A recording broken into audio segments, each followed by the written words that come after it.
Good evening. We're live. It seems we've missed the countdown. Sorry about that. Straight in, and as you can see, we did have the festivities all lined up for you. Unfortunately, the result hasn't quite gone along with that. The sitting at home with the family, playing Monopoly, having turkey sandwiches and all that sort of stuff last night all feels like a distant memory now. A third successive home defeat. Fourth successive defeat overall in the Premier League. Still 1 goal in 6 games. It's not going well for Norwich City at all. And they've lost 5-0 to Arsenal, totally outclassed. You can see all that progress that we've heard about with Arsenal under Mikel Arteta, why they've risen up to 4th and why they currently look like the team closest to being capable of coming anywhere near that outstanding top 3. And they were just winners. They also had a goal disallowed. So it's the heaviest home defeat of the season for Norwich. It's the heaviest defeat for Dean Smith as Norwich City head coach. There's not much positivity to throw around with this one, so I'll keep the verdict pretty brief because I'm sure you'll just want to get back to the sort of resurrecting the festivities as best you can. Ratings, maybe I'll give Poeta man of the match. You could maybe give him a 6. He didn't really do anything wrong. He certainly did try. There were a few moments where he'd sort of played 1-2s and spun in on the turn and tried to use his pace and tried to create some sort of threat.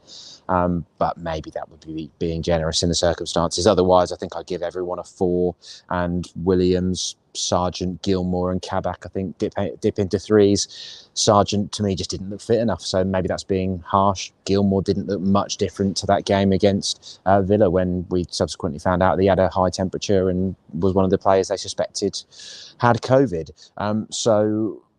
Yeah, maybe he was a little bit better in the second half. Him and McLean certainly put the effort in the second half. But the game ended in boos. The stadium was 2/3 full. People are obviously worried, clearly against one of the very good sides. So this isn't really what you measure Norwich against, is it? But this was such a big opportunity. Watford's game had been postponed. Burnley's, Newcastle don't play until tomorrow when they're at home against Manchester United. Leeds had their game postponed and have on Tuesday as well. So it's all getting a little bit higgledy-piggledy and messy at the bottom. And now in 2 days, Norwich go to Palace, who lost to Spurs today and had Wilf Zaha sent off. So we'll see whether that game goes ahead or not. It seems silly.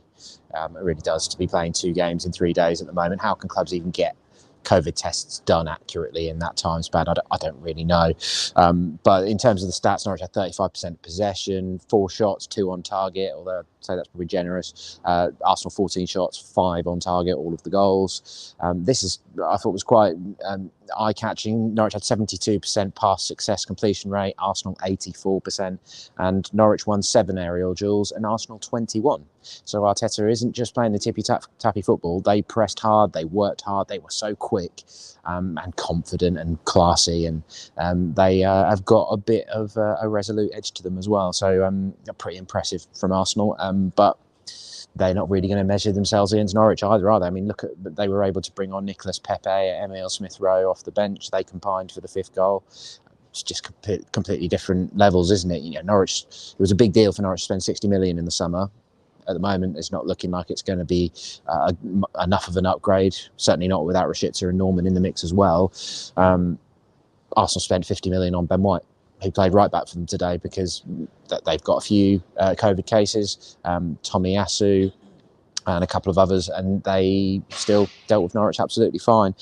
So they shot themselves in the foot from the 6th minute. So everyone knew what was coming. It felt like game over, really. 6th minute, Ozan Kabak just gives the ball away, completely unforced error, unneeded, on the right, and then Norwich are scrambling, and Bukayo Saka, we know what a talented player he is, already a fully fledged England international, playing at the Euros and everything in the summer, and he cut inside Brandon Williams and found the bottom left corner, beat Angus Gunn, who was in goal in a Premier League match for the first time in over 2 years because Tim Krul had tested positive for COVID, so not a happy return to top flight action for Angus, unfortunately. A day he would have dreamt of, I'm sure, of finally playing for Norwich in the Premier League, and it's not one he's going to want to revisit or remember at all. Not that he did a great deal wrong, it's just they were, everyone was outclassed. He didn't make any clear mistakes for the goals or anything like that. But yeah, so that's 6th minute, and you kind of get that sinking feeling from there. Saka gave Brandon Williams a real torrid time over. He was playing on the right, and Williams as the left back just did not cope with it at all. Saka cuts inside again, left-footed cross, and Lacazette powers a header wide under pressure from Aarons. The one chance in the first half was Poeta played a nice 1-2 with Pukki on the halfway line, spun in, and then drilled a low shot that Ramsdale dealt with fairly comfortably. And then it looked like Norwich were going to get into the break at 1-0 and just, hairdryer treatment, get organised, go again, maybe make some changes or something. But it's 2-0 in the 44th minute. Williams initially makes a good interception and then loses the ball. McLean drops to left back to cover that gap, and that just leaves Billy Gilmour as the one person in a load of space. Kieran Dowell doesn't drop back. He was the man that came in today in a 4-2-3-1 shape, basically, to match up to Arsenal. Didn't work at all. Dowell wasn't really in the game, wasn't influential, didn't look like he was up to the pace of one of the top teams, really. Big ass coming into the team from the cold almost. He has a fair amount of action, I suppose, this half. But then Odegaard spreads the ball to the left. Tierney with a gorgeous first touch to set it up in his path, and then drills a lovely shot in off the far post, which again doesn't leave Gunn much of a chance. So it's 2-0, and the boos are at half time. They're even louder later on, obviously. But there'd been boos during the half. There'd been frustration when Kabak had lost the ball or Gilmour had just been eased off it. There weren't many times when the crowd really got into it, other than when it sort of kicked off a little bit, when Xhaka took exception to Aaron's not putting the ball out of play, and Max doesn't have to do that. Like, it's up to the referee, isn't it? And Martinelli had stayed down. It didn't appear to be a head injury. It all kicked off for a bit. Xhaka got booked for that. Poeta then got booked for a needless yellow, sort of trying to show a bit of fight, I suppose, squared up to Ben White, which doesn't seem a great idea anyway, and gets himself booked unnecessarily. So yeah, that was about the only thing to get the crowd excited from the home point of view. Gilmour did have a shot deflected just wide just before the hour. Martinelli, who electric pace. It reminded me almost a little bit of Dan James. You might remember that game against Swansea in the Championship where he was catching out Tim Krul at the back all the time, and he very nearly did that to Angus Gunn at one point in the second half. But he had a goal disallowed that looped off Max Aarons and over Angus Gunn, left him stranded. But it was very good offside call actually earlier in the move from the linesman, which was absolutely spot on. There was a bit of a penalty call for Norwich. We think it went to VAR, but it wasn't apparent in the stadium. It wasn't announced or put up on the screen or anything like that. So, but that was Lacazette pulling McLean down at a corner. I think it would have been soft, but as someone said in our live updates on Pink and Plus, if McLean had Ronaldo 7 on his back and was wearing a Manchester United shirt, would that have gotten given? I still think it would have been soft, but it's a good point.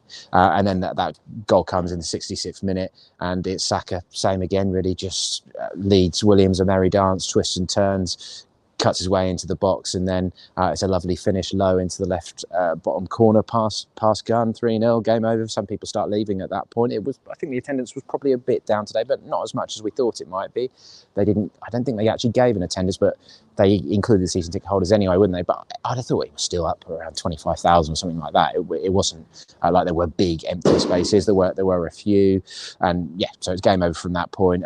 Lacazette makes it 4-0 in the 84th minute from a penalty. Again, Kabak just didn't need to do it, clumsy. Lacazette does well to get the ball sort of on his side, but that means he's turned away from goal, and Lacazette just basically...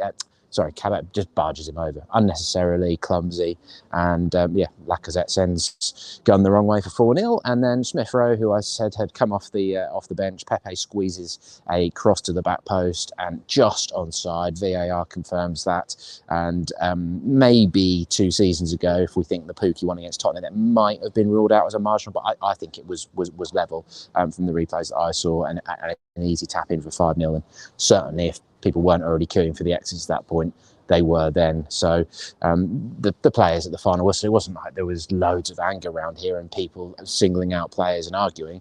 It was just an apathy. The players just slumped off the pitch, looked disconsolate and despondent, and Cantwell it was going over and sort of having a consoling word with Brandon Williams, who obviously had a pretty tough day, young man trying to develop his reputation. It's not really happening. Some people said, why didn't Yanulis play? I've got to be honest, I don't think Yanulis would have done any better against Saka, and that probably sums up where Norwich are. They're just not good enough as things stand. So yeah, the 3 changes were that Gunn, Sargent and Dowell came in.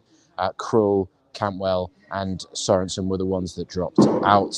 And so Krul's the only actual COVID one, I think. And there may have been some symptoms in the camp. I'm not sure. But in terms of injuries, it was Norman, Rashica, Hanley, Omobamidele, Zimmerman, and Rupp all unavailable. So 7 players basically not available. They didn't struggle to put out a team. There was no chance of this one being postponed, but there were some people that just couldn't sort of bring themselves to come to Carrow Road today with everything that's going on. So I'll leave it there, I think, and let you get back to the festivities and try and forget this one, and we'll just see what happens over the next couple of days. But whatever does happen, we will keep you up to date across our social media channels, on Pink and Plus, and in the newspapers as well.